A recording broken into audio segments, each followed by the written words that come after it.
We just got to Miami Airport through security. My flight leaves at 9:40. I really need to try and sleep on the flight. I do have a secret to doing that.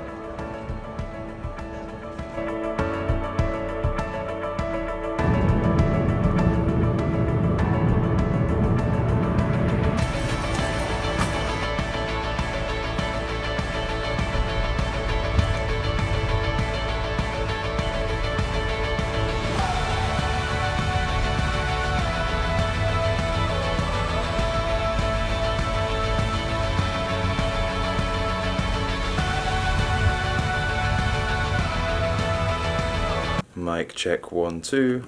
We are no longer in Florida. We are now back on home soil, back in London. Looks pretty cool. Yeah, so today I've just found out, I found out the timing worked okay, that I could go and play the Hippodrome UK IPT. I had a semi-free day today, so I'm gonna fire over there and play that. I landed at pretty damn early, so I landed at like 11 AM. Luckily managed to sleep on the flight, so it wasn't too bad. Got to London yesterday, managed to do a final bit of editing on the last video, then uploaded it. We went to a Right to Play charity event last night. It was called Roundhouse. It was actually really cool. So me and Fatima went to the Right to Play charity event. I didn't really get that much filming it. It was quite dark in there, and I was in a bit of a rush to get there on time. But it was a cool event. I think it raised 150,000 for the Right to Play charity, which does amazing things. So that was awesome. Today, managed to get a full night's sleep in, which was nice. I've managed to cheat jet lag. I'm just walking to the tube. I'm going to head over to Leicester Square. Like, London is just such a sick city. I used to be quite anti-London when I was younger. I don't know, being from the north, I feel like we always have a bit of bias against it. Everyone's a bit more money orientated. I don't know, it's a bit more like sharky down here, if that makes sense. I've got used to it once I moved here. The people and just everyone's been so businessy, you know, rushing to work, rushing all over the place. No one ever talks to each other. And up north it's not really like that. It's actually a bit of a workout holding this. Yeah, up north it's not really like that. Everyone's more friendlier. So being a northerner coming down, I was always like a little against it, but it's grown on me a lot. It offers so much. There's so many great restaurants. Like, it's like cool history, like, or just every single like building everywhere. Just been around for so many years.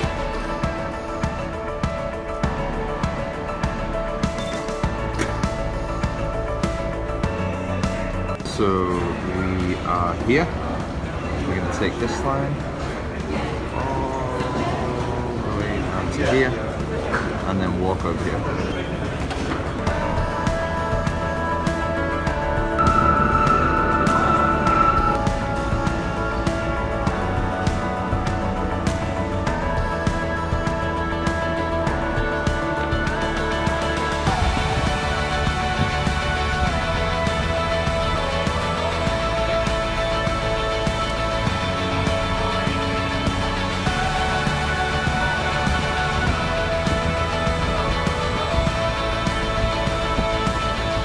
So here we are.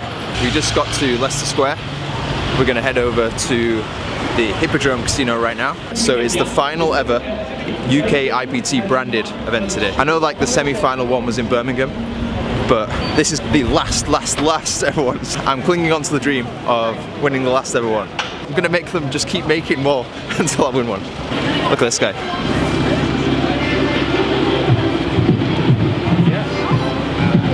This area right here, it has like all kind of like street performers and stuff. Beatboxer.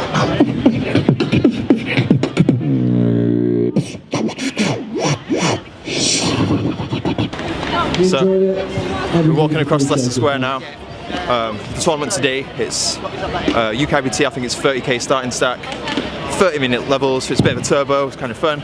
250 buy-in. Gonna go play that, and then we're gonna head back up north tomorrow, back to the real homeland. I think I mentioned earlier, it's my friend's charity boxing event. Going up to that, hopefully he wins. We're nearly at the Hippodrome now.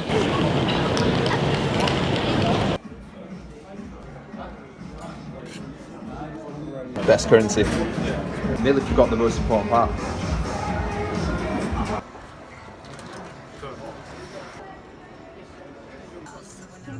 Thanks. So, over the last 2 years, I've been concentrating mainly on cash games. But my career really has been as a tournament player. I've had pretty good success in tournaments, live tournaments especially. And to be honest, I do still love tournaments. I do really love them. Going deep in a big live tournament, there is no better experience in poker, like no doubt about it. I was watching the World Series of Poker coverage this year quite a lot. In fact, I watched every single episode. And it's just, especially that event, there's something magic about it. But it just kind of reminded me of like going deep in live events and just how exciting it is as the field gets smaller and there's less tables. You start to look around. You can't start to be able to see the finish line a little bit. It really is my absolute dream to make the World Series of Poker final table. Maybe one day.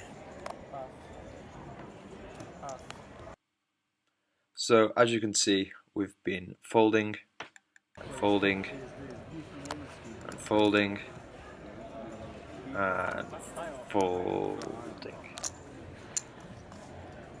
This was not the most exciting tournament I've ever played. And as much as I would have loved there to be lots of great, interesting multi-street hands, sometimes it just doesn't work like that and you can't force it. I think these things will come naturally, but you know, some days I'm going to play and it's going to be kind of boring and nothing much happens. Especially in tournaments. This tournament was fairly turbo structure. I basically didn't do much really. The other players at the table were playing crazy loose.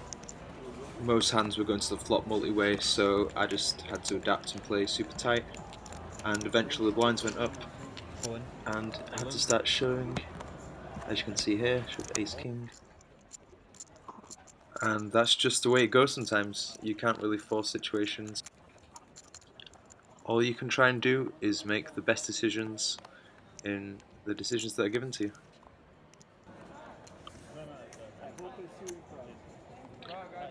So we find the beautiful King-Queen suited in middle position with 10 big blinds, very easy shove. And unfortunately the small blind calls and picks up Ace-Queen. I was hoping you might be able to see properly from this angle, but you can't. The flop comes Queen high and brick, brick, and we're out. See ya. Busted. Look how Christmassy it looks. Super tired, just going to get some sleep. I feel like maybe the jet lag just hit me, so rest up, big day tomorrow.